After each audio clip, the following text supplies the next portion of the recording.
Madame, Monsieur, merci d'être avec nous. Une œuvre qui dresse l'expérience fragile de l'individu contre l'arbitraire barbare de l'histoire. C'est ainsi que les jurys du prix Nobel de littérature ont expliqué pourquoi ils attribuaient le prix Nobel 2002 de littérature à Imre Kertész, l'écrivain hongrois qui est avec nous, et c'est un invité exceptionnel sur le plateau de TV5 que nous sommes très heureux de recevoir.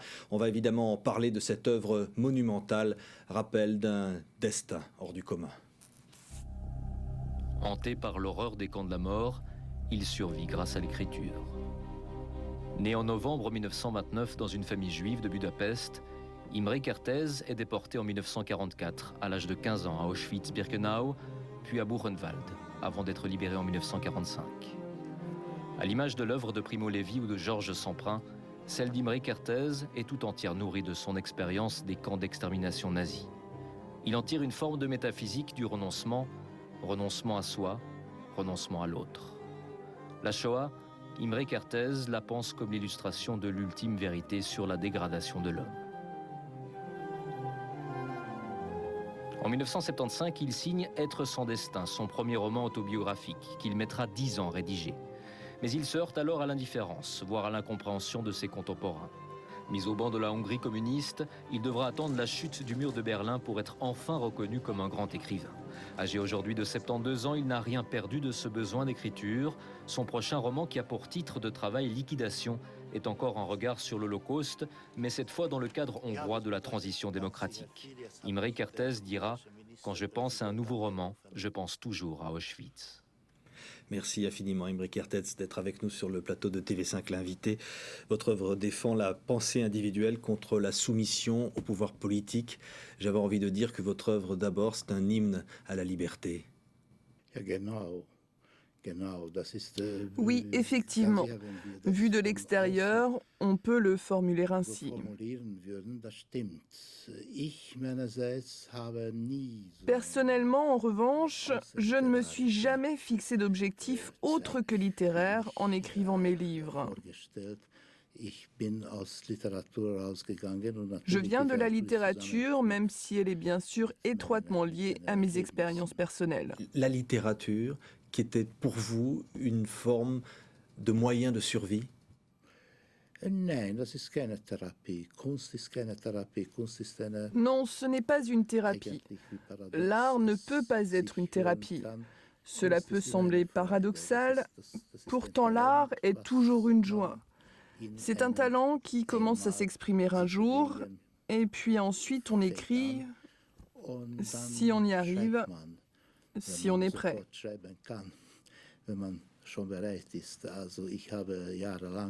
Moi, j'ai cherché pendant des années mon style, si je puis dire, en me posant toujours la même question, comment pourrais-je écrire sur un type d'homme créé par le totalitarisme ? On l'a entendu dans ce reportage, à l'âge de 15 ans, vous êtes déporté à Auschwitz. Vous allez mettre des années, des dizaines d'années avant de pouvoir écrire cette expérience dans un livre exceptionnel qui est un peu le livre de votre vie, Être sans destin. Il fallait ce temps-là pour enfin témoigner. Oui, il le fallait. Il m'a fallu beaucoup de temps, car dans Être sans destin, ce n'est pas vraiment de mon expérience personnelle dont il s'agit, bien qu'elle ait été très importante, bien sûr. Mais c'est un roman que j'ai écrit, et ce roman devait se construire. Il a fallu du temps pour mettre en place la langue, les personnages, l'action. Cela a été long de trouver ce chemin qui mène à l'absence de destin.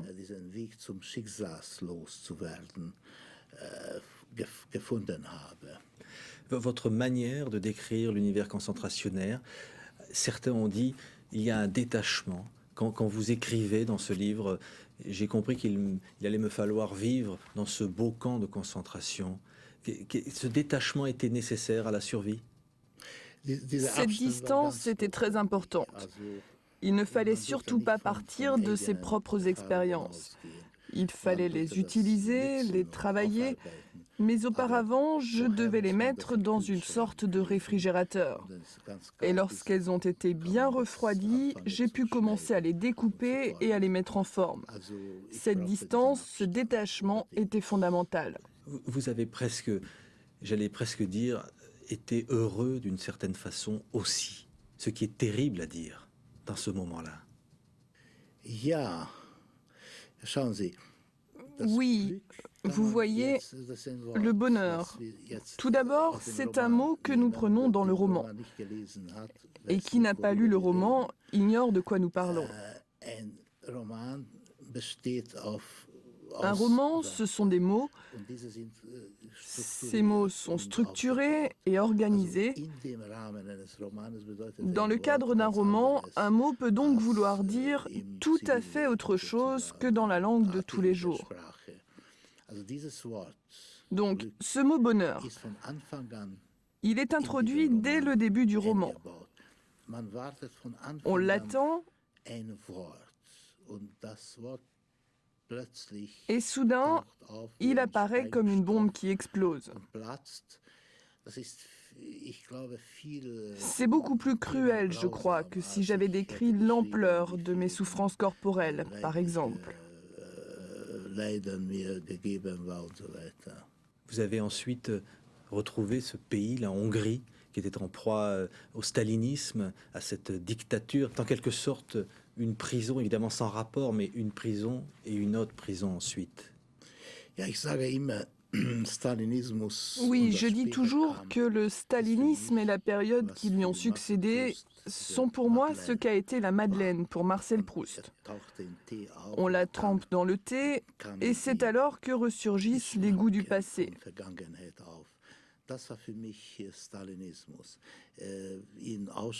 À Auschwitz, j'étais encore un enfant. Et je n'ai pas tout compris, naturellement. J'ai survécu à quelque chose que je ne voulais même pas comprendre. Et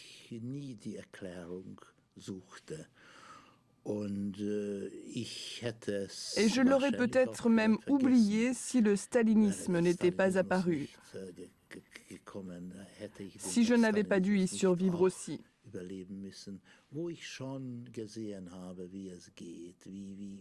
J'étais adulte lorsque j'ai compris comment une dictature fonctionnait. Ce que deviennent les hommes qui sont pris dans cette dynamique comme happés par une machine qui s'accélère. Quel type d'homme cela produit ?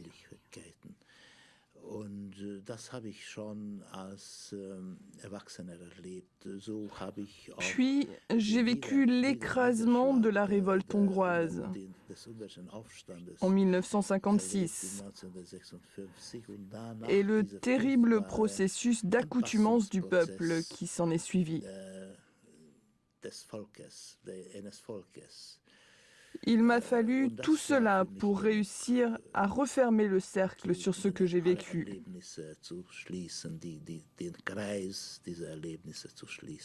Vous êtes traducteur d'allemand et vous parlez d'ailleurs en allemand avec nous. Hein. Cette langue allemande dont vous dites, évidemment, ce n'est pas la langue des nazis, c'est autre chose, évidemment. La langue allemande. En Europe de l'Est, il y a une tradition. Les écrivains qui n'étaient pas intégrés dans la littérature nationale ou qui ne le voulaient pas ont toujours parlé, écrit en allemand ou bien en français. Celan écrivait en allemand, mais il parlait aussi en français. C'est la culture de Tchernowitz, de la Bukovine. Dans une large région entre Cracovie et la Crimée, les écrivains, Kafka par exemple, parlaient et pensaient en allemand. Ce sont les Allemands eux-mêmes qui ont fait disparaître tout cela, car c'est une culture moitié juive, moitié allemande. Mais cela manque aujourd'hui. car les littératures nationales ont toujours été un peu étroites. Par exemple, la langue de l'Holocauste n'existe pas. Tous ceux qui écrivent sur l'Holocauste le font dans leur propre langue. Le polonais, le français, l'italien, le hongrois.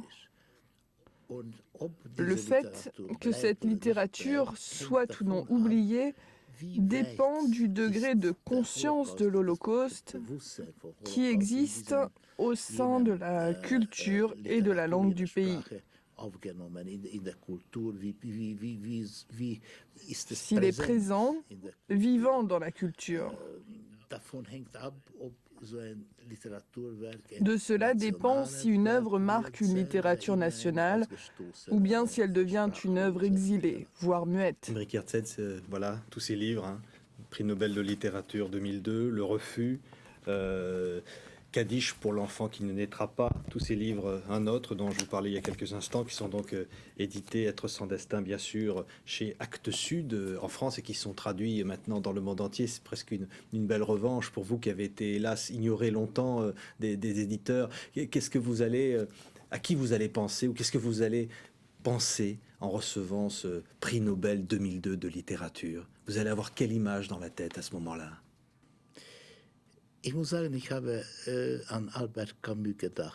J'ai pensé à Albert Camus.